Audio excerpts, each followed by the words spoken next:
오늘 말씀은 베드로전서 1장 1절에서 12절까지 말씀입니다. 우리 나눠드린 교환을 함께 보시면서 오늘 본 말씀 한 절씩 살펴보도록 하겠습니다. 먼저 1절과 2절의 첫 번째 문장을 함께 읽도록 하겠습니다. 시작. 예수 그리스도의 사도 베드로는 본도, 갈라디아, 갑바도기아, 아시아와 비두니아에 흩어진 나그네 곧 하나님 아버지의 미리 아심을 따라 성령이 거룩하게 하심으로 순종함과 예수 그리스도의 핏부림을 얻기 위하여 택하심을 받은 자들에게 편지하노니. 아멘. 오늘 서신이기 때문에 첫 문장은 항상 누가 누구에게라는 수신자, 발신자에 대한 명시가 되어 있습니다. 자, 이 문장은 그래서 주어 수로를 찾는다기보다는 to from을 찾는 거죠. 누가 누구에게인가죠. 자, 그럼 이 편지를 쓰는 사람은 누구예요? 예. 자, 그래서 이 편지를 쓴 사람 누구? 예수 그리스도의 사도 베드로. 자, 요게 이제 쓰는 사람이에요. 자, 베드로로부터 from. 누구한테 보내는 거죠? 자, 엄청 길게 써 있죠. 예, 엄청 길게 써 있는데 조금 압축해 봅시다. 조금 압축하면 뭐라고 압축이 될까요? 예? 택함을 받은 자들이에요. 그죠? 택하심을 받은 자들에게. 이게 to죠, to. 택함을 받은 사람들. 2절의 상반절은 그 택함 받은 사람들의 어떤 그 내용에 대한 수식어고요. 그리고 본도부터 시작되는 것은 택함 받은 사람들의 지역을 말하는 거고요. 그리고 그래서 이 흩어진 택함 받은 사람들과 가장 같은 말, 동의어라고 할 수 있는 게 흩어진 나그네예요. 그래서 흩어진 나그네 곧 택함 받은 사람들. 근데 이제 수식어가 많이 붙어 있죠. 흩어진 나그네인데 흩어진 지역을 설명했고 택함 받은 사람들인데 왜 택함 받았는지가 설명돼 있어요.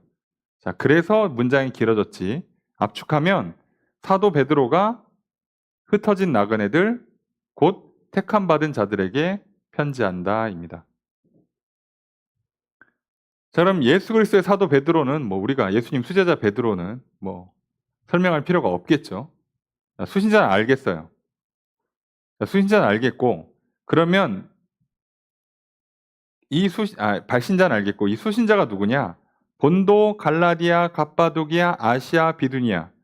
지금 우리가 사도행전을 주일 낮 시간에 살펴보고 있어서 이 이름을 들으시면 여기가 어딘지 대충 감이 오실 거예요. 왜요? 바로 우리가 직전 주일에 봤던 그 지역이 그대로 나오고 있죠. 아시아, 비두니아, 갈라디아. 자, 여기 어디예요? 우리가 보통 지도에서 안디옥 교회 위쪽으로 있는 오늘날 터키에 해당하는 지역, 거기입니다. 그러니까 지금 여기는 저기 고린도까지 간 것도 아니에요. 고린도인 데까지도 가지도 않았고 소위 마게도니아 지역까지 안 갔잖아요. 그러니까 안디옥 교회 그 위로 있는 그 지역들을 중심으로 지금 편지를 보냈습니다. 자, 근데 이들을 뭐라고 불렀냐? 흩어진 나그네예요.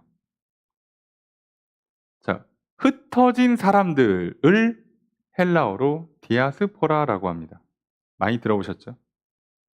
근데 그러면 보통은 흩어진 사람들이라고만 해야 되는데 흩어진 나그네라고 그랬어요.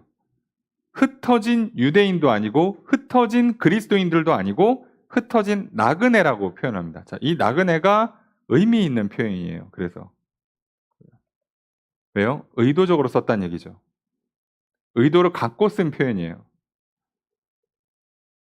그래서 우리가 보고 있는 이 본문 베드로전서 1장 1절에서 이 12절 본문에서 이 나그네라는 단어를 쓴 이유가 은근히 드러나죠. 자, 우리는 이 땅에서 나그네고 우리가 진짜 가야 되는 본향, 고향은 어디다? 하늘나라다. 자, 그러니 우리가 이 땅에서 가져야 될 소망은 이 나그네 된 지역에서 여행 가서 숙소가 좋은 거 좋아요. 음식 좋은 거 좋겠습니다. 근데 백날 좋아봐야 돌아갈 거예요. 결국 내 집이 좋아야지. 여행 가서 호텔은 정말 좋은 뭐 5성급 호텔에서 정말 좋은 음식 막 서비스 받으면서 한 일주일 잘 쉬다 왔어. 근데 집은 어디 저기 그 지하에 그 곰팡이 쓰는 데야. 자, 이러면 의미가 없잖아요. 내가 여행 가서 숙소는 좀 허름한 데 가서 그냥 며칠 묵다 와도 내 집이 좋아야죠. 자, 그 얘기를 하는 겁니다. 이들을 향해서 지금 베드로 사도는 정확하게 설명해 주는 거예요. 이 땅에서의 삶이 나그네고 우리의 본향은 하늘나라다. 연수만 생각해봐도 맞죠. 여기는 길어야 100년이고 거기는 뭐 단위가 다르죠. 1000만을 넘어가니까. 그러니까 어디가 진짜고 어디가 여행이냐. 여기가 지금 우리는 나그네 생활하는데요. 그래서 우리가 이것만 기억해도 우리 신앙이 왜 이 땅에 사는 동안에 너무 먹는 거, 마시는 거, 입는 거에 집착할 필요가 없는지가 너무 명백히 드러나요. 잠깐 있다 갈 거예요. 여러분 아무리 좋은 옷 입어도요. 죽을 때까지 못 입습니다. 그 입는 게 더 이상하지. 누가 그렇게 입어요? 한 몇 년 잘 입다 그냥 버리는 거예요. 먹을 때도 마찬가지예요. 이야 오늘 뭐 내가 진짜 얼마나 어떻게 해야 맛있게 먹었다고 소문이 날까? 그렇게 먹을 필요가 없어요. 왜요? 그래봐야 한 끼예요. 그냥 그게 한 끼라고 그냥. 무슨 의미가 있어요? 그냥 맛있게 먹고 건강을 주는 음식을 먹고 그리고 사랑하는 사람들과 교제하면서 먹는 게 중요한 거지. 뭐 엄청 좋은 거 먹으면 뭐 하냐고. 어차피 내일 또 먹어야 돼요. 그래서 잘못하면 우리 명절 보내듯이 먹다 끝나요. 먹다. 먹고 설거지하고. 좀 쉬었다 준비하고 먹고 설거지하고. 그냥 그러다 하루가 끝납니다. 우리 인생을 그렇게 살 필요가 없어요. 자, 그 얘기입니다. 우리가 나그네라는 걸 꼭 기억해야 돼. 이게 우리의 정체성이에요. 이 땅에서의 우리의 정체성. 우리는 나그네입니다. 여행 가서 열심히 제대로 즐겁게 뭐 계획 잘 세워서 예? 뭐 사진 잘 남기고 다 좋아요. 나그네라고요.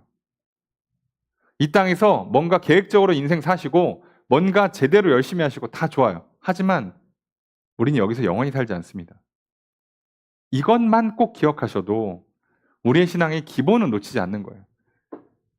자, 근데 이 나그네들을 향해서 뭐라고 부르냐? 택하심 받은 자들이에요.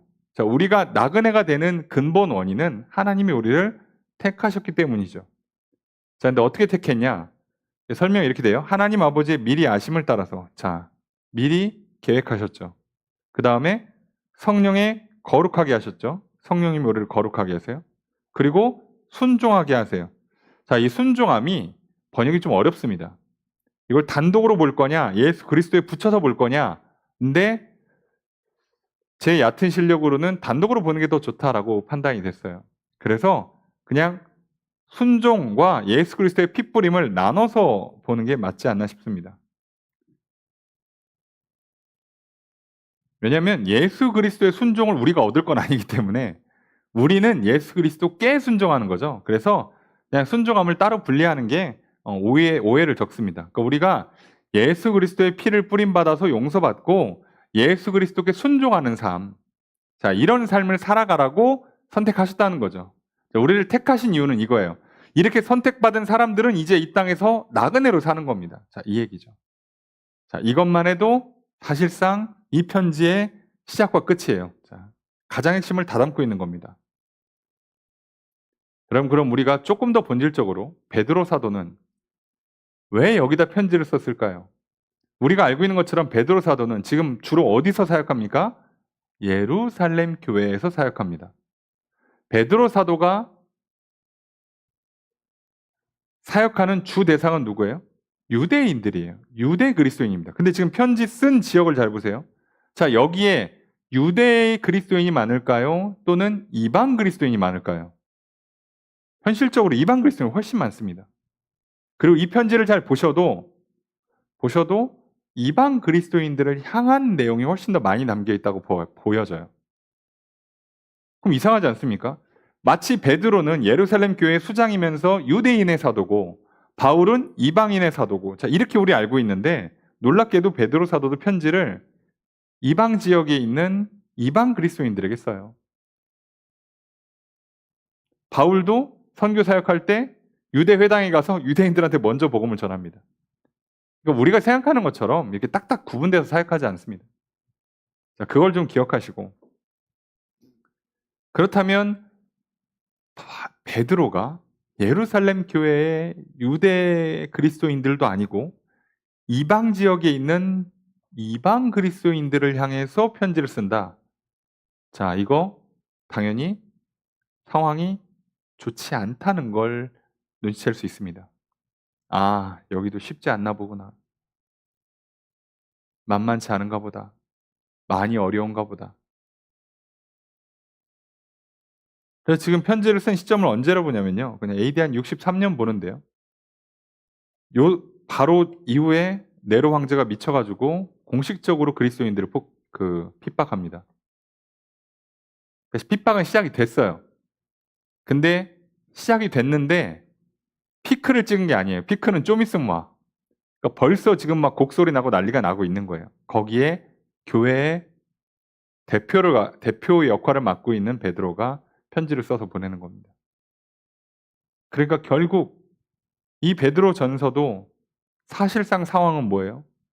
고난 중에 있는 성도들을 향해서 편지를 쓰는 겁니다. 대부분의 편지들은요, 신학적 질문에 답을 주는 것보단 고난 중에 편지를 써주는 거예요. 근데 그 고난에 대한 문제를 풀기 위해서 몇 가지 신학적인 주제들을 다뤄주는 거죠. 그래서 신약성경에는 서신들 대부분 다 교회가 어려움 당하거나, 그러니까 내부적으로 어려움 당하면 분열 또는 이단 같은 이런 거짓 교훈, 잘못된 가르침이 들어오거나 외부에서의 문제, 핍박, 시련이 오거나 둘 중에 하나입니다. 그럼 우리 인생도 마찬가지예요.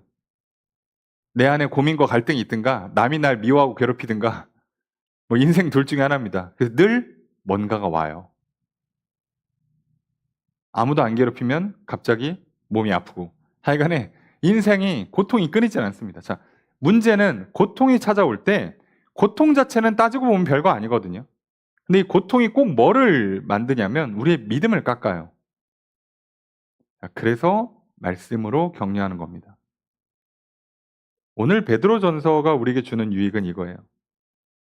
우리도 똑같이 고통이 옵니다. 사람은요, 여러분 칭찬도 여러 번 하면 듣기 싫고요. 듣기 싫은 소리는 한 번만 해도 듣기 싫고요. 늘 인생이 고통스러워요. 잘하면 잘해서 계속 잘해야 된다는 부담 때문에 힘들고요. 못하면 못한다고 눈치 보고 욕먹어서 힘들고요. 그냥 안 힘들 수가 없어요. 예.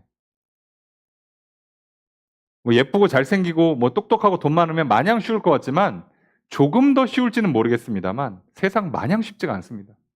다 어려워요. 우리는 그 어려움 앞에서, 고난과 시련들 앞에서 어떻게 믿음을 지킬 것이냐에 관한 문제예요. 우리의 신앙은 사실 예수를 그리스도로 믿는 것 자체는 굉장히 어려운 문제가 아니에요. 특히나 교회에 오신 분들만이라면 지금 교회에 나와서 예배를 드리고 심지어 수요 성역 공부를 한다, 이 정도 되시는 분들이요, 예수를 그리스도로 믿는 게 어려워서 고생하시겠습니까? 아, 목사님, 저는 예수가 그리스도라고 믿어지지가 않습니다. 이런 거 고민하시는 수준이 아닐 거란 말이에요. 대부분은 뭐 때문에 고민해요? 예수를 그리스도로 믿는데도 불구하고 몸이 아프든 뭐 삶이 괴롭든 옆에서 나를 미워하고 어렵게 하든 고민과 갈등과 답답함과 분노와 낙심과 절망이 있든 그것들이 우리를 계속 힘들게 만드는 거죠. 그래서 아니 예수를 그리스도로 믿는 게 무슨 의미냐, 이럴 거라면, 아니 어떻게 된 게 믿고 나니까 더 힘들어 인생이, 이거 뭐냐라는 거에 대한 본질적인 질문을 던지는 거예요. 그리고 거기에 대한 사실상 첫 번째 대답, 우리의 정체성은 이 땅에서 나그네로 사는 거다. 그러니 이 땅에서의 삶이 당연히 괴로울 수밖에 없다는 걸 전제로 시작하는 거예요. 그러니까 열심히 사시되 열심히 살면 좋겠지. 똑똑하고 예쁘고 잘생기면 좋겠지라고 생각하지 마시고요. 그냥 우리는 이 땅에서 그냥 스쳐 지나가는 인생들이에요. 기왕 스쳐 지나가는 거 하나님의 이 목적을 가지고 택함 받았으니까 이 목적에 맞게 사는 겁니다. 성령 안에 거룩한 삶, 예수 그리스도께 피 뿌림으로 말미암아 죄를 용서받는 삶, 그리고 예수 그리스도를 따라 순종하는 삶, 이 삶을 살아가는 거예요.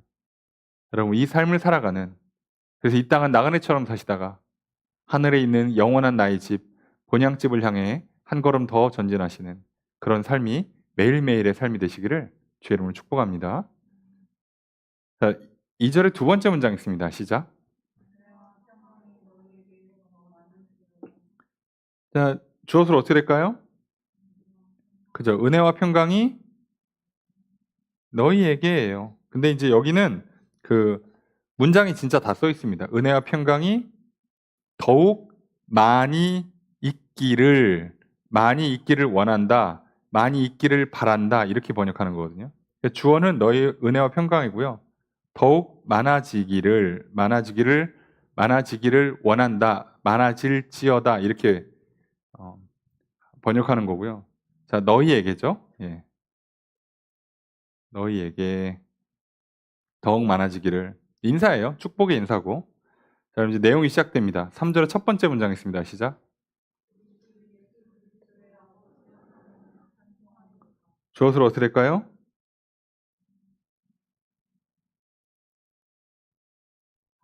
주어를 못 찾겠으면 서술어를 먼저 찾아야죠. 서술어가 뭐가 될까요? 찬송하리로다예요. 자, 찬송하리로다가 뭐라고 번역될까요? 찬송한다. 찬송한다라고 안 쓰고 찬송하리로다라고 썼어. 자, 하라에 가깝습니다. 그래서 다른 성경들은 찬양을 드립시다라고 번역을 해요. 그래서 이거를 보통 권유 또는 청유 이렇게 표현을 하죠. 네. 찬송합시다예요. 그러니까 권유 청유면 영어로 치면 뭐가 돼요? Let us가 되죠. 네. 그래서 권유 청유라서 너는 이라고 안 하고 보통 우리는 이라고 많이 해죠. 그래서 이 주어가 좀 애매한데요. 그냥 우리는 이라고 해도 되고 너희는 이라고 해도 되긴 합니다. 네. 그래서 이제 여기선 부드럽게 번역하려면 우리는 하나님을 찬양합시다. 이렇게 되는 겁니다. 자, 분명히 배경은 뭐라고 그랬어요? 자, 고난 중에 있을 거라고 그랬죠. 너희의 정체성은 나그네니까 뭐 하라는 얘기예요? 찬양하랍니다. 이걸 잘 보셔야 돼요. 자, 고난을 풀어주겠다는 얘기부터 하는 게 아니고요. 찬양부터 하랍니다. 찬양부터.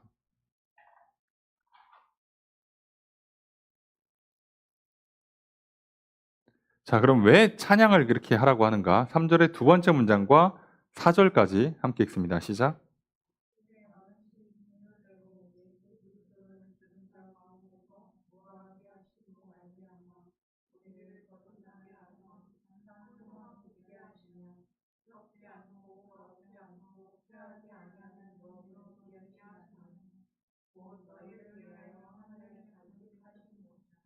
자, 이 문장이 주어와 서술어 찾기가 좀 어렵습니다. 자, 왜냐하면 3절 첫 번째 문장 우리 주 예수 그리스도의 아버지 하나님께 찬양을 드립시다 하고 요 3절 두 번째부터 4절까지는 이유를 쓴 거예요.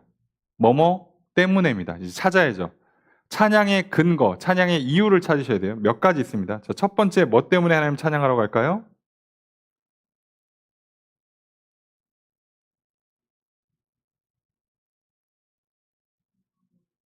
자, 예. 우리에게 해당하는 바가 있어야지, 그죠? 그래서 우리를에 붙어 있는 걸 찾으면 편하죠. 거듭나게 하셨기 때문에, 그죠? 자, 요게 첫 번째 이유. 그 다음에 산소망이 있기에. 산소망. 이게 living hope 영어로 이렇게 번역이 되죠. 이게 두 번째예요. 세 번째 하나 더 있죠? 유업을 있게 하신다. 요 세 가지 이유를 들어요. 왜 찬양해야 되냐? 우리를 거듭나게 하셨고 산소망 있게 하셨고 유업을 있게 하셨다. 자, 그러면 이거 앞의 내용이랑 똑같아집니다. 자, 예수 그리스도의 죽으심과 부활하심을 믿어서 거듭나고, 그래서 살아있는 소망, 천국에 대한 소망을 갖고, 그리고 진짜 유업으로 받아요. 그 천국을 받는 거죠. 썩지 않고 더럽지 않고 쇠하지 않는 그곳 받는 거예요. 자, 근데 그곳은 뭐다? 너희를 위하여 하늘에 간직했다. 자, 간직했다라고 하지만 보존이에요. 이미 준비하고 있어. 이미 준비가 돼 있는 거예요. 자, 그거. 그러니까 찬양하자는 거죠. 오늘 힘든 거 보지 말라는 거예요. 힘든 거 보면 세상에 누가 찬양이 나옵니까? 근데 우리는 뭘 보라는 거예요? 예수 그리스도를 죽은 자 가운데서 부활하게 하심으로 말미암아 우리를 거듭나게 하는, 죄에서 죽어야만 되는 우리를 다시 살려줬어. 그렇게 하신 그 하나님의 긍휼. 얼마나 나를 불쌍히 여기고 얼마나 나를 사랑했으면 예수를 이 땅에 보내서 부활을 확증하셔서 나를 거듭나게 하셨어. 그걸 보고 그렇게 해서 나를 어디로 보내겠다는 거예요? 천국으로 보내겠다는 거야. 예비 다 돼 있어. 그러니까 그걸 바라보고 오늘 살아갈 수 있는 산 소망이 있으니까 찬양하라는 겁니다. 자, 그러니까 현실을 보고 찬양하라는 얘기가 아니었어요. 그리고 현실을 보고 찬양할 수 있는 경우는 생각보다 많지가 않습니다. 그럼 우리에게는 뭐가 중요한 거죠? 살아있는 소망, 진짜 소망, 지금도 살아 역사하고 실제로 구현될 소망, 그 산 소망. 그것 때문에 우리가 찬양할 수 있는 거고요. 그것 때문에 고난 중에도 우리가 찬양이 나오는 겁니다. 내일이면 이 문제가 풀릴 거야, 감사합니다, 찬양하는 게 아니에요. 문제는 오늘 풀릴지 내일 풀릴지 한 달 뒤에 풀릴지 1년 뒤에 풀릴지 몰라요. 그 알아서 뭐 하시려고. 알고서 한 일주일 전부터 찬양 부르시고 그 전까지는 좀 막 이를 악물고 버티시려고요. 우리 그렇게 하는 거 아닙니다. 우리는 아예 안 보는 겁니다. 사실 생각해보면 그리스도인들은요, 그걸 안 보는 거예요. 나를 미워하는 사람 볼 필요가 없어요. 왜요? 하나님 말씀하셨어요. 세상이 나를 미워한 것처럼 너희들이 나를 믿고 내 제자가 되고 나를 따르면 너희도 미워할 거라고. 우리의 미움받는 건 당연해요. 여러분, 학생이 공부하면서 선생님한테 혼나는 건 당연해요. 내가 어린 시절에 실수하고 넘어지고 잘 모르는 동안에 배우고 성장하는 동안에 계속 혼나는 거 당연해요. 그럼 나이 들면 안 혼납니까? 계속 혼나요. 60, 70, 80 먹으면 안 혼납니까? 또 틀려서 혼나고 고생합니다. 당연한 거예요, 당연한 거. 이걸 보시면 안 돼요. 좀 이런 표현에서 죄송하지만 공부를 못한다고 하면 좀 그렇고, 학습이 안 되는 사람들의 특징이 뭐냐면 틀리는 걸 싫어해요. 아니, 어떻게 안 틀려, 사람이. 공부를 했는데 어떻게 안 틀려. 당연히 틀리는 거예요. 그러니까 틀리는 거 말고 뭐를 기뻐하라고요? 내일 성장돼 있는 나를 바라보고 그 소망을 갖고 기뻐하는 거예요. 선생님이 하라는 대로 하면 내일은 성적이 오를 것이다. 내일은 실력이 향상될 것이다. 그것만 봐야지. 오늘 틀린 거 왜 봐? 당연히 틀리는 거예요, 당연히.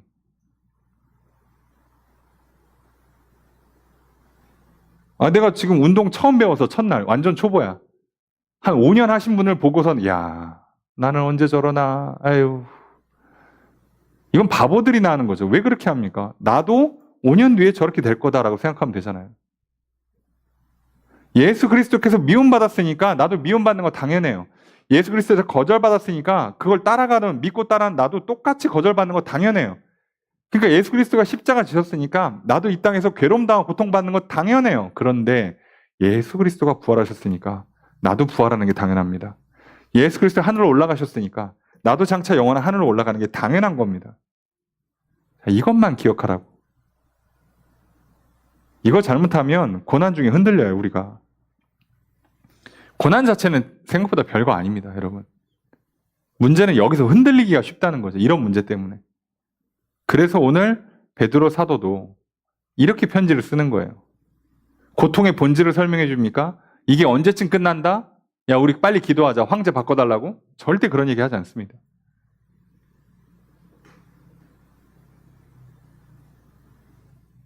끝나지 않아요. 우리 인생의 고난은, 실수는, 상처받고 괴로움 당하는 거 끝없이 옵니다. 끝없이. 자, 그거 보지 마시라고요. 우리는 뭘 보라고요? 산 소망. 예수님께서 걸어가셨던 그 길 그대로 따라가면 내게도 올 그 장차 그 빛나는 영광. 그리고 예수님께서 이 땅에서 그래서 뭐 굶으셨습니까? 이 땅에서 뭐 맨날 뭐 고생만 하셨습니까? 아니요. 누구보다 기뻐하셨고 평안하셨잖아요. 나도 이 땅에서 그렇게 사는 거예요. 걱정하지 마시고. 예수님도 어려서 소년소녀 가장으로 살으셨고, 예수님도 뭐 집안 배경 좋지 않았고 가난했고, 뭐 그거는 아무 상관이 없는 거예요. 그러니까 자, 우리가 이걸 기억하셔야 돼요. 자, 이거를 설명해 주는 겁니다. 자, 게다가 찬양하는 이유가 하나 더 붙여주죠. 5절 읽습니다. 시작.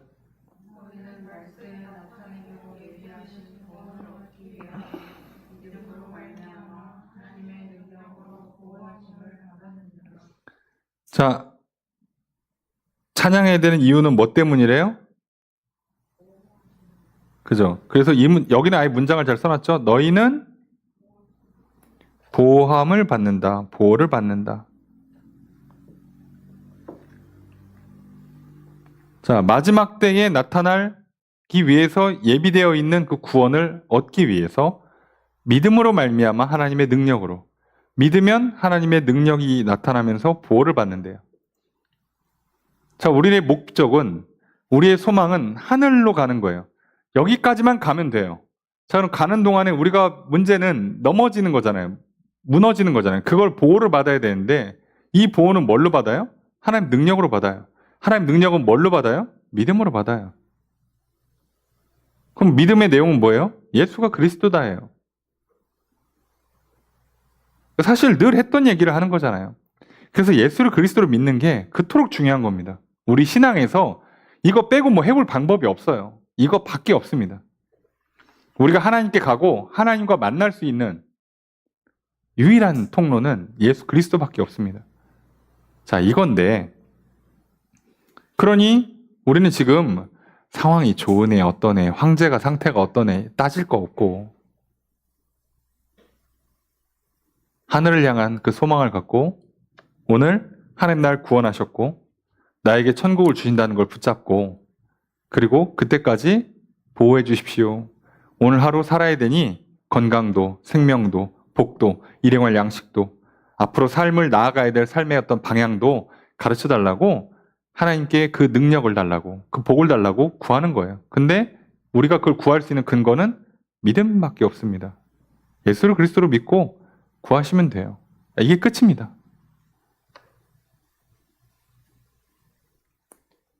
자, 6절 읽습니다. 시작.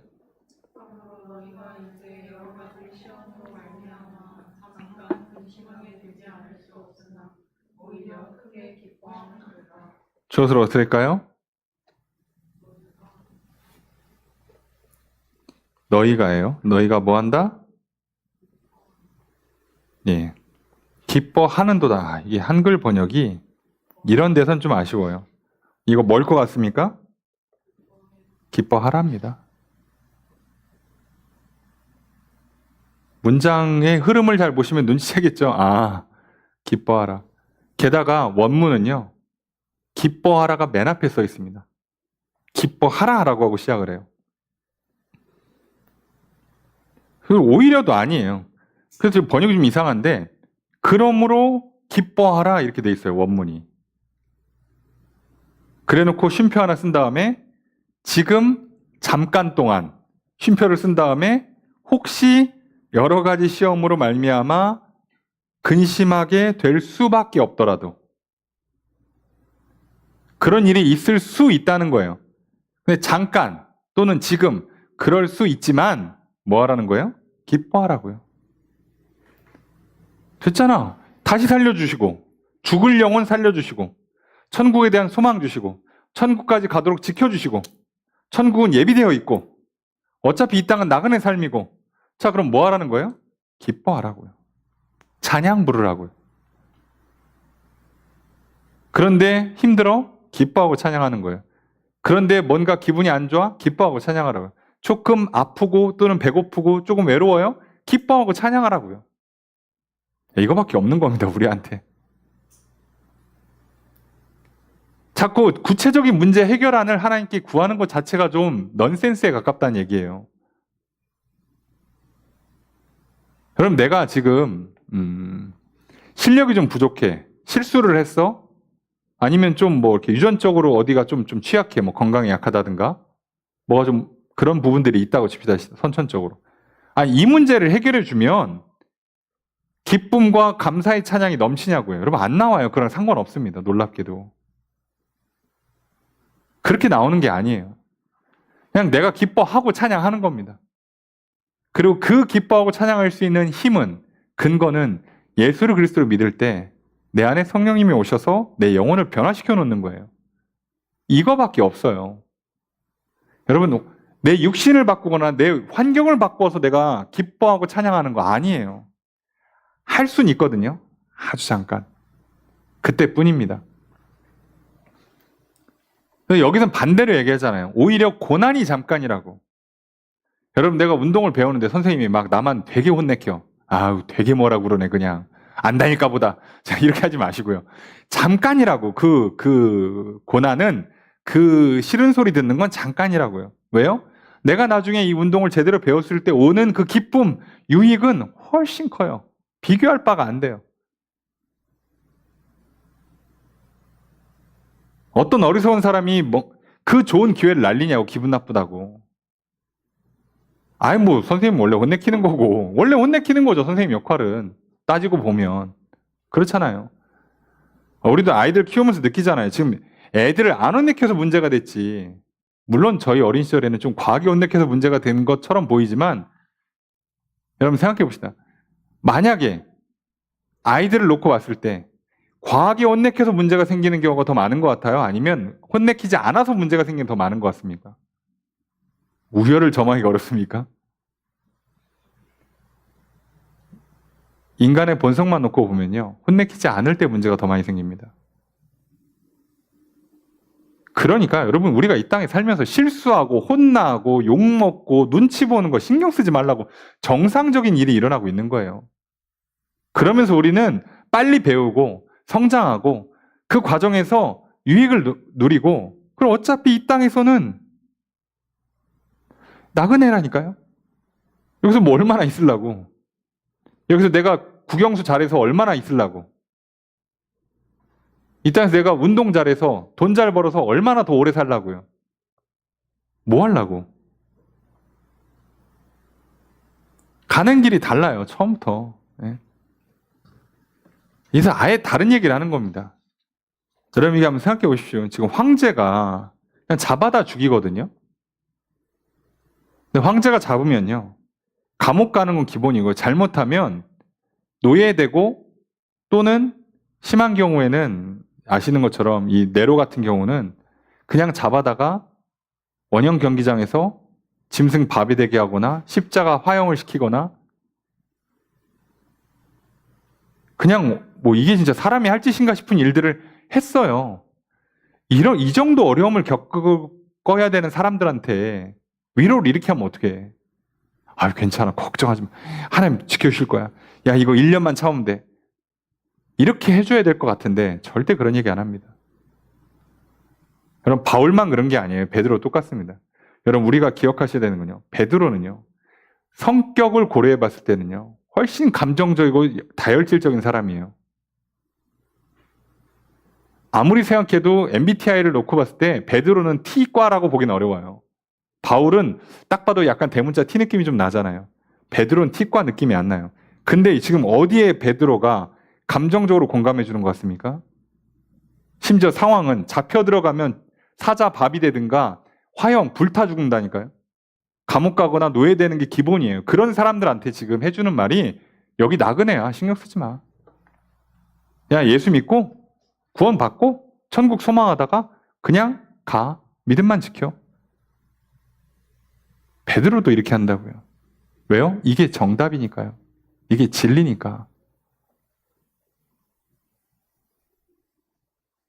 여러분 그래서 기억하셔야 돼요. 그러면 이 모든 과정에서 이 고난 앞에서 뭐가 제일 중요하겠습니까? 믿음이 중요합니다. 7절 읽습니다. 시작.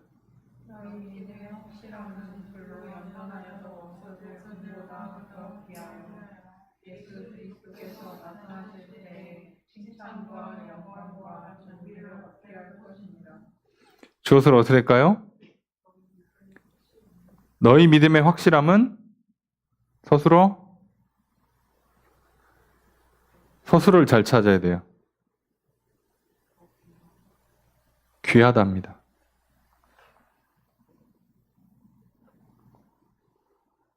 여기서 확실하다고 번역을 했는데 이 확실함은 직역하면 증명이라고 번역이 돼요. 검증. 그래서 확실하다고 번역을 하는 건데 그러니까 너희 믿음에 뭐라고요? 증명이에요. 너희 믿음이 증명돼. 어디서?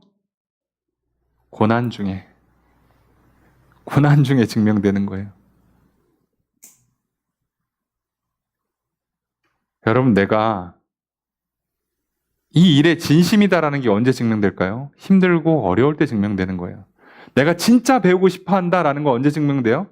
옆에 사람들이 막 손가락질하고 선생님이 맨날 혼내켜도 꿋꿋이 버틸 때, 야, 쟤는 진짜 하고 싶어 하는구나. 이게 증명되는 거라고요. 여러분, 믿음은요, 평상시에 증명이 잘 안 됩니다. 고난 중에 증명하는 거예요. 근데 우리가 이 고난 중에 믿음이 증명된다는 건 베드로만 얘기하는 게 아니라니까요. 우리가 뭐 보고 있는 야고보서 또 다른 뭐 에베소서 보세요. 다 고난 중에 증명한다고 돼 있잖아요.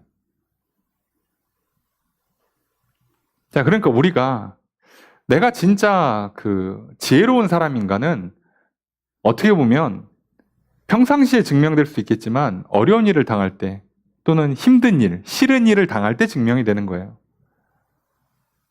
믿음이라는 것도 마찬가지입니다.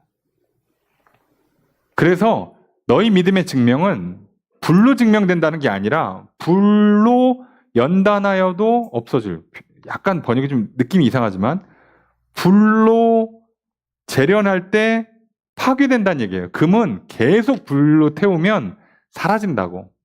녹아서 없어진다고요. 근데 그것보다도 귀하다. 그러니까 무슨 얘기예요?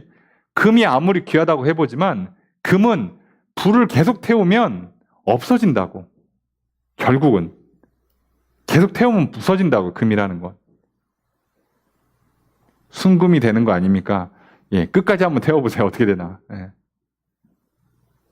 그런데 우리의 믿음의 연단은 무슨 얘기예요? 계속 불로 태우면 없어지는 게 아니라 증명된다는 얘기입니다. 고난이 거세면 거셀수록 우리의 믿음은 사라지는 게 아니라 오히려 증명이 돼요. 금 같은 귀금속들은요, 곧 고난을, 압력을 주면 줄수록 부서지는데 우리의 믿음이라는 건 거꾸로 이 고난과 시련이 닥쳐올수록 더 증명이 되는 거예요. 그래서 귀하다고 표현합니다. 왜? 이렇게 증명된 믿음은 예수 그리스도께서 나타나실 때에 칭찬과 영광과 존귀를 얻게 하니까. 금은 아무리 많이 가져가봐야 가져갈 수도 없거니와 가져가봐야 칭찬과 영광과 존귀를 안 얻게 해주지 않아요. 아무리 금값이 요즘 올랐어도 금 이만큼 들고 있다고 천년 만년 사는 게 아니란 말이에요. 그런데 확실히 증명된 믿음을 갖고 있는 사람은 하나님 나라에서 영생을 누리면서 칭찬과 영광과 존귀를 얻어요. 그럼 뭐가 더 가치 있냐고.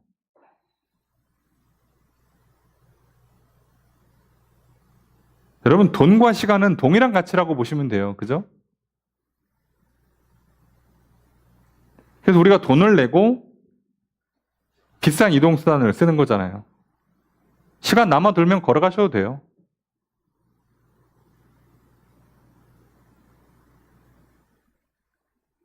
내가 요리해서 먹으면 돼요. 근데 시간이 없으니까 내가 돈을 주고 사는 거 아닙니까? 그거 생선 구하러 바닷가 갔다가 나물 구하러 산에 갔다가 하시면 되는데 내가 돈을 주고 사는 거잖아요. 그 모든 걸. 그런 것과는 비교가 안 된다고요.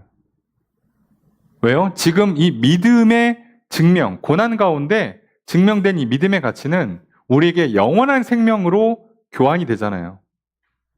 그런데 금은 영원한 생명으로 교환이 안 돼요. 그래서 가치가 같지 않다는 얘기를 합니다. 자, 그래서 이거를 이제 쭉 끌고 와서 결론을 이렇게 내립니다. 8절의 첫 번째 문장 있습니다. 시작. 주어를 어떻게 할까요? 너희가 사랑한다. 누구를? 예수를. 본 적도 없지만 나를 위해 십자가를 지셨고 부활하셨고 승천하신 그분, 나를 위해 하늘에서 유업으로 주실 나의 집을 예비하신 분, 내가 천국을 갈 수 있도록 성령을 보내서 나를 거룩하게 만드시고 나를 지키고 보호하시고 인도하시는 분, 그분을 내가 사랑하게 된다는 거예요. 그래서 8절의 두 번째 문장 있습니다. 시작.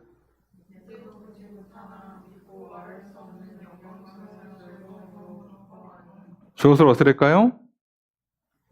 그래서 계속 너희가겠죠? 너희가 뭐 한다? 자, 기뻐한다예요. 그래서 기뻐한다고. 왜? 어차피 지금도 못 봐, 예수님은. 근데 믿어서 말할 수 없는 영광스러운 즐거움 가운데에서 기뻐한다고요.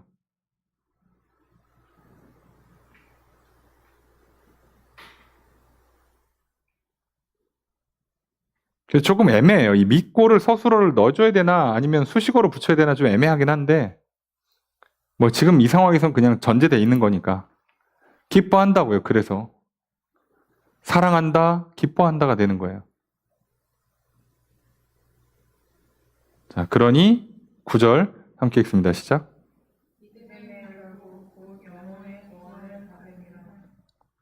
주어를 어떻게 할까요?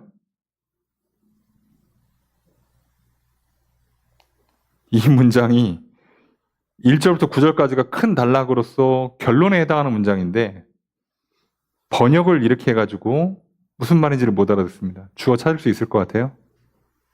한번 찾아보시겠습니까? 너희가 서술어 받는다. 뭐를? 너희가 영혼의 구원을 받는다. 근데 앞에 뭐라고 돼 있어요? 믿음의 결국 곧 이퀄이라고 돼 있잖아요. 이게 지금 말이 살짝 안 맞는다는 걸 눈치를 채셔야 돼요. 그죠?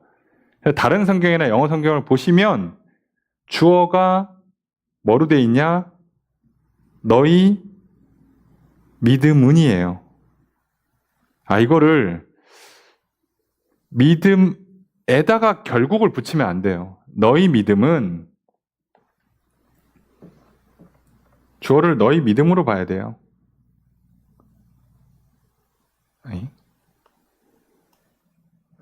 이게 구원받는다는 동사가 아니에요.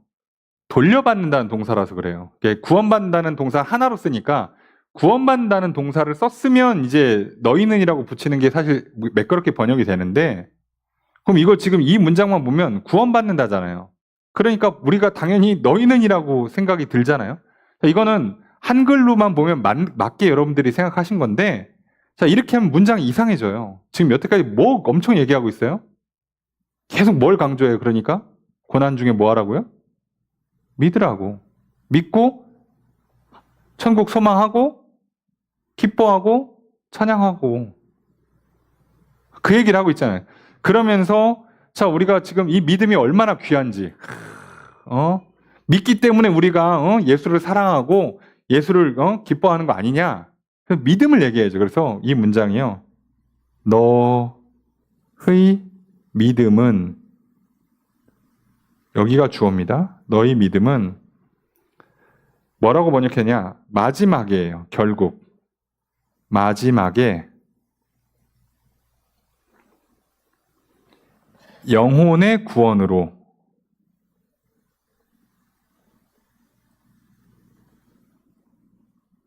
자, 이게 구원을로 번역하는 걸 목적격이라고 하거든요.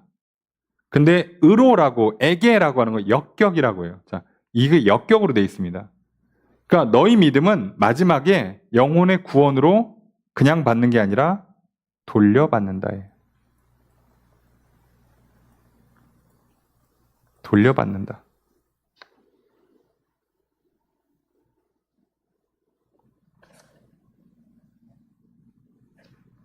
그래서 믿음이 중요하다는 얘기를 하는 겁니다. 너희가 믿고 있으면 마지막 그 심판 때에 구원으로 그것을 그 믿음을 드리면 구원을 받는다는 얘기예요. 믿음을 드리면 구원을 받는다고. 금은 드리면 다 부서져서 가져가지도 못하는데 믿음은 드리면 구원으로 돌아온다고. 자, 그러니까 믿음이 얼마나 중요하냐. 야, 니네 얼마나 귀한 거 하고 있어. 근데 좀 힘들지? 괜찮아. 어차피 이게 나그네야. 그래서 어떤 의미에서는요. 세상은 절대 공평하지 않거든요. 그런데 무조건 공평한 게 하나 있어요. 다 죽습니다. 인간은 다 죽습니다. 예. 자, 이게 만인평등이에요. 누구는 안 죽더라 그럼 참 세상 치사한데 돈 많으면 안 죽더라, 금 많으면 안 죽더라 이러면 참 골치 아픈데요. 다 죽어요. 죽음 앞에선 평등해요. 야, 이거 좋죠. 예, 뭐 저는 좋습니다. 죽음 앞에 평등해 좋습니다. 여러분 출생하는 과정만 놓고 보면 출생부터 평등하지 않아요. 근데 죽음은 평등합니다. 모두에게 언제 어떻게 죽을지 모르고 죽어요. 태어날 때는요, 우리가 그 뭐죠? 그 막 날짜도 막 예측하고 막 그 요즘 의학 기술이 좋으니까 예, 산부인과에서 막 시술도 하고 뭐 맞추잖아, 막 날짜도 맞추고, 뭐 출생 지역도 맞추고, 뭐 우리가 어느 해가 좋다더라 그래가지고 그런 때는 또 출산율이 올라가잖아요. 또는 누구는 어떻게 해요? 일부러 막 그 시민권 얻으려고 미국이나 다른 나라 가서 거기 가서 막 원정 출산하고. 출생은 공평하지가 않거든요. 그런데 죽음은 공평합니다. 그리고 죽음 때에 마지막 그 죽음의 때에 뭐만 보겠다고 하나님께서 믿음 보고 그 믿음에 따라서 뭘로 돌려줄지를 결정하시는 거예요. 그런데 너희의 믿음은 그래서 엄청 귀한 거라고. 왜? 구원, 영생을 주니까. 그래서 이 땅에 사는 동안에 금이 좀 없어서 우리가 좀 힘들고 권력이 좀 없어서 힘들 수 있겠습니다. 하지만 여러분, 우리에게 제일 중요한 걸 놓치지 않고 있기 때문에요. 낙심하지 마시고요. 이 소망을 갖고 살아가십시오. 그리고 그 소망 때문에 여러분 늘 기뻐하시고 찬양하시고 사랑하며 살아가십시오. 이게 이 세상을 가장 잘 사는 비결입니다. 다른 방법을 찾으면 찾을수록 문제가 생길 겁니다. 그리고 이 구원에 관해서 얼마나 이게 그 귀한가를 다른 관점에서 서술을 하는 게 이제 10절부터 12절까지예요. 10절 읽습니다. 시작.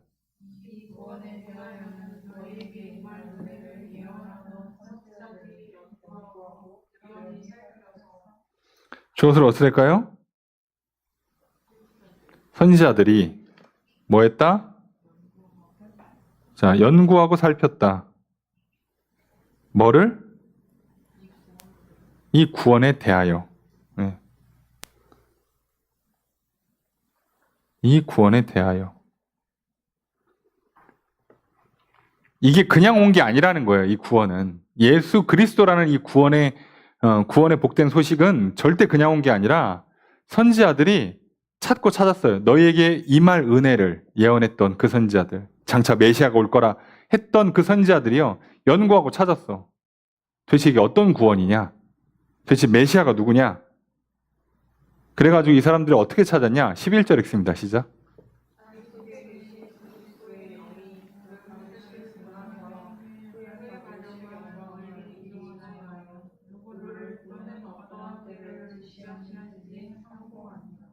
자, 주엇을 어떻게 할까요?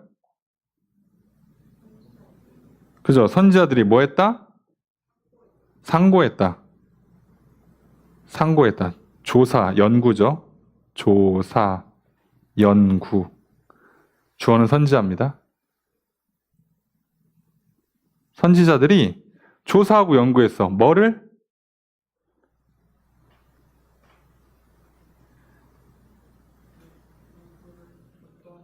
그죠? 누구를 어떤 때를 말하는 건지. 이 구원, 하나님이 은혜를 베푸신데 메시아를 보낸데 이거 누구를 향한 건지, 언제 오는 건지, 어떻게 오는 건지 궁금하잖아요. 왜 궁금해요? 나 때 왔으면 좋겠거든. 그잖아요. 사람 다 그렇잖아요. 우리가 기도하면서 오늘 왔으면 좋겠는 거잖아. 예, 똑같죠, 사람 심리가. 그래서 그랬는데 무슨 일이 있었냐?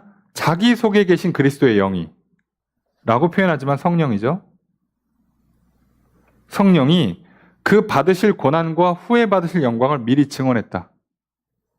예수 그리스도께서 받으실 영광 그리고 그 고난 후에 받으실 영광을 고난받고 영광 받으시는데 이거를 증언했어요. 그러니까 이 사람들이 더 궁금한 거야. 아니, 그러니까 이거 누구를 위한 거야? 언제 오시는 거야? 아, 그 메시아 좀 나 때 왔으면 좋겠는데.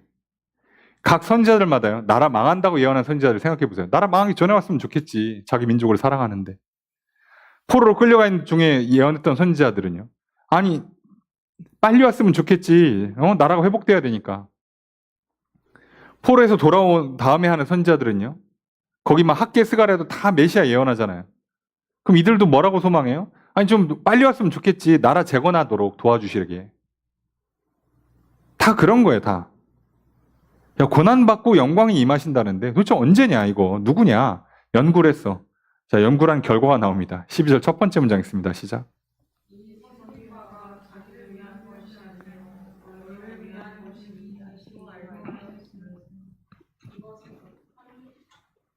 자, 첫 번째 문장 제가 저기 유인물이 프린트 나갈 때 그 치다가 잘못 엔터를 하나 넣나 스페이스바를 한번 아니 백스페이스를 한번 잘못 넣나 봐요. 그래서 붙어서 나갔더라고요. 죄송합니다. 자, 첫 번째 문장을 보면 문장의 주어 수로 어떻게 될까요? 그죠? 지금 주어 못 찾겠으면 서술어 빨리 봐야죠. 서술어 뭐가 돼요? 알게 됐다. 누가?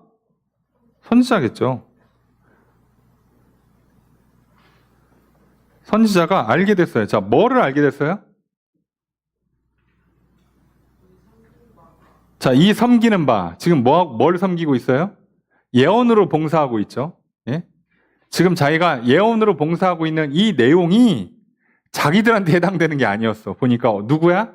너희들. 지금 이 시대를 살고 있는 베드로와 동시대를 살고 있는 사람들을 위한 거라는 걸 알게 된 거예요. 그러니까 선지자마다 누구는 최소 뭐 이사야만 해도 사실상 예수님 때까지 하면 거의 한 600년. 학계 스가랴 하면 한 400년. 시간이 어마어마하게 길어요. 그토록 간구했는데 오늘 왔으면 좋겠는데 나 때가 아니에요. 자, 선지자들이 그토록 원했고 기대하려서 보았던 그 예수가 그리스도 예수가 이 땅에 오셔서 믿는 자들에게 이렇게 구원을 주시는 그 구원을 그토록 사모했는데 자기들한테 해당되는 게 아니라 현재 초대교회의 성도들한테 해당되는 내용이었다는 거죠. 자, 그래서 12절의 두 번째 문장 있습니다. 시작.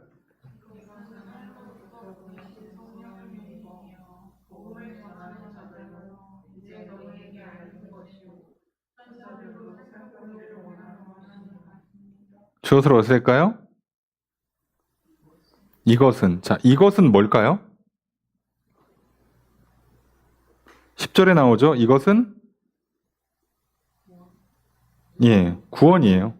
구원에 대해서. 여기서 말하는 이것은 구원입니다. 자, 믿음으로 말미암는 구원을 얘기하는 거죠. 자, 믿음이 중요하다고 했고 그 믿음으로 구원받는데 그 구원에 관한 얘기. 자, 이것은 뭐다?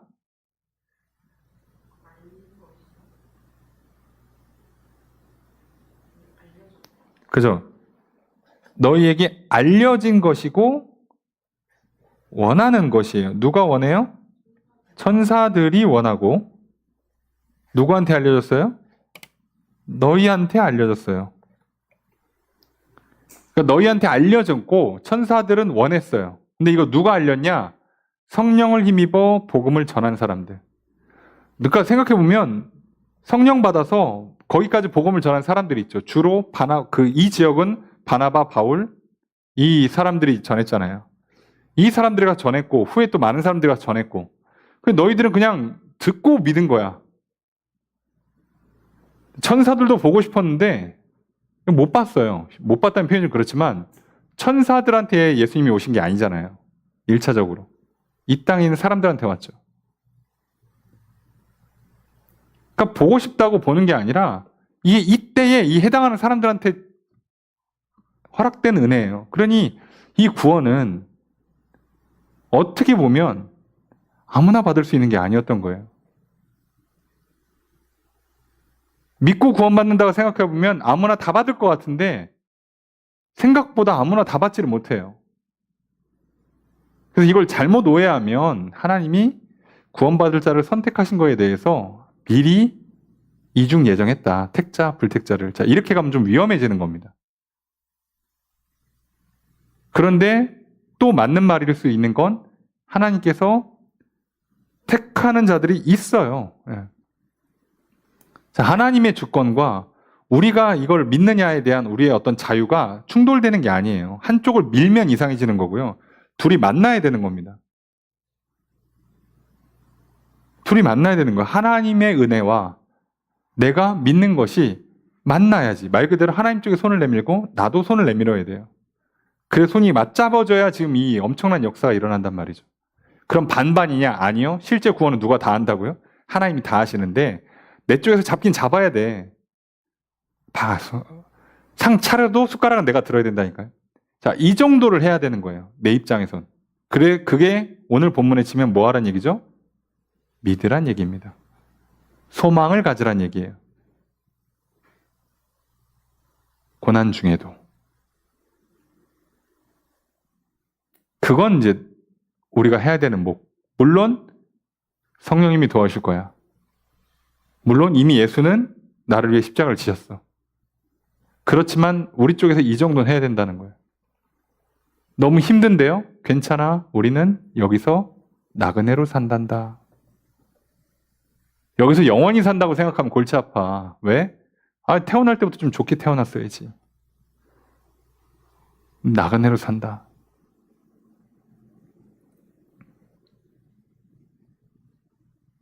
그래서 우리가 받은 이 구원이 얼마나 귀한지, 이 구원을 오직 믿음으로만 얻는데 우리가 믿는 게 얼마나 그래서 귀한지, 우리가 믿는 바 대에는 그 예수를 그리스도로 믿고 하나님께 나아가고 하나님 성령을 보내시는 게 우리에게 얼마나 큰 은혜인지, 그것 때문에 우리에게 영생, 또 죄 용서와 또 거듭남과 천국을 향한 소망을 갖고 살아가는 게 얼마나 귀한지, 그러니까 기뻐하고 찬양하고 인내하란 얘기입니다.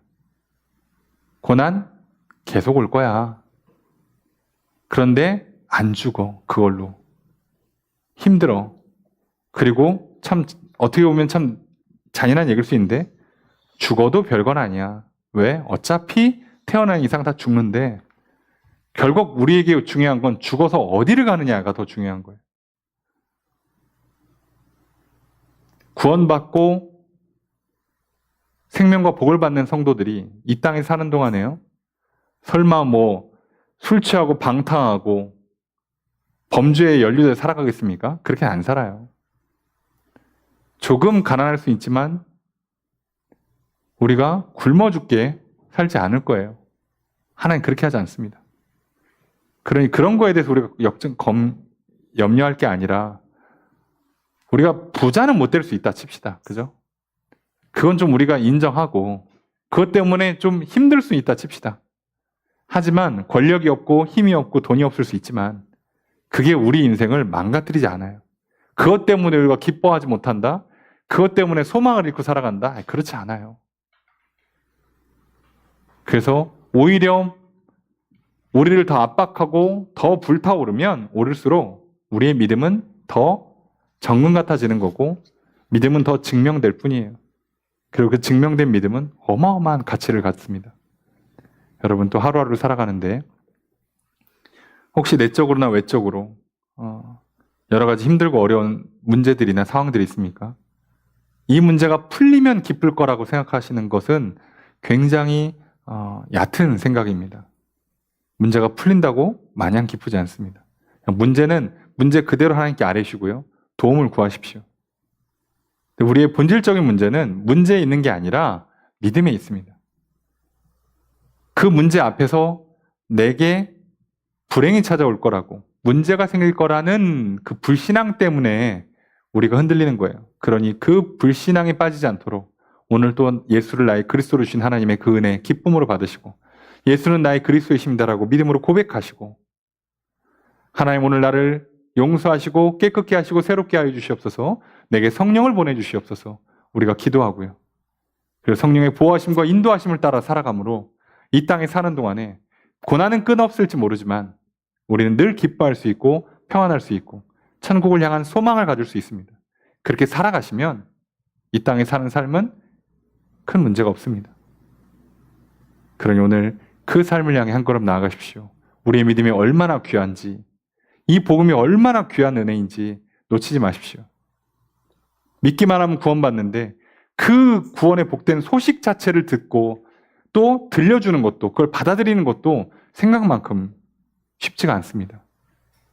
나에게 주신 이 크신 은혜를 기억하시면서 오늘 이 구원의 길, 이 믿음의 길을 걸어가셔서 또 삶의 여러 가지 어려움과 또 흔들리는 상황 가운데 믿음으로 인내하시고 천국을 소망하시고 또 기쁨과 평강을 뺏기지 마시고 또 날마다 하나님 나라를 향해 한 걸음 한 걸음 내디뎌 가시길 주님 축복합니다. 그래서 오늘도 천국을 맛보시는 인생 되시고요. 오늘 내게 베푸신 하나님의 은혜를 풍성히 받아 누리는 삶이 되기를 소망합니다. 오늘 그렇게 고난 중에 믿음으로 기뻐하시고 감사 찬양하시고 인내하며 살아가시는 저희들의 삶이 되기를, 그래서 천국을 향해 한 걸음 내딛고 또 오늘도 천국을 맛보는 인생 되시기를 다시 한번 주의 이름으로 축복합니다. 말씀을 적용해 보겠습니다. 사도 베드로는 편지를 보내면서 수신자들을 향해 흩어진 나그네라고 부릅니다. 베드로가 이렇게 부른 이유는 그들이 단지 타국에서 거주하는 흩어진 사람들이기 때문만은 아닙니다.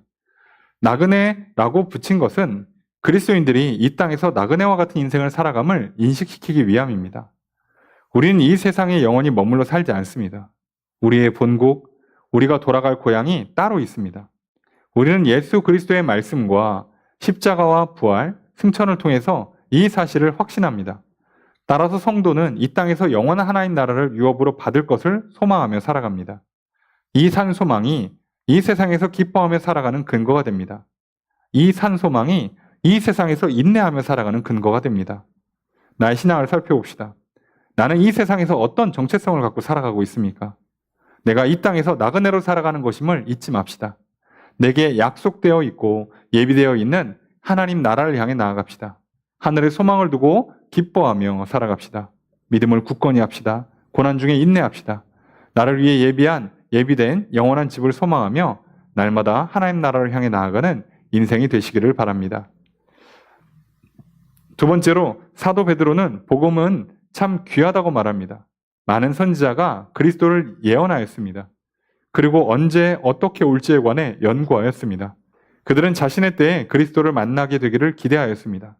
그러나 그들은 성령께서 밝히 보여주심으로 말미암아 그리스도의 때가 자신들의 때가 아님을 알게 되었습니다.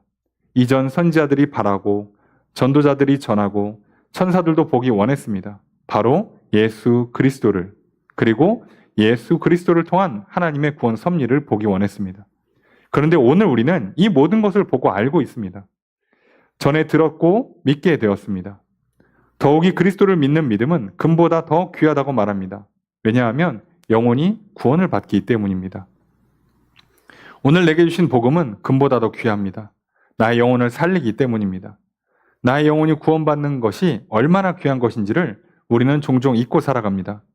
최후의 심판대 앞에 서면 그리스도를 믿는 믿음이 얼마나 귀한지 비로소 실감하게 될 것입니다.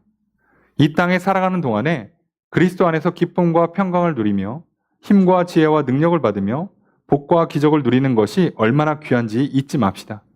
복음을 붙들고 살아갑시다. 예수 그리스도로 말미암아 죄를 깨끗게 씻고 하나님께 나아가 기도하고 성령의 충만한 임재 가운데 살아갑시다. 시련 중에 흔들려 이 복을 놓치지 맙시다. 늘 믿음으로 살아가시기를 바랍니다. 이렇게 살아가시는 저 여러분들이 되시기를 주의 이름으로 축복합니다.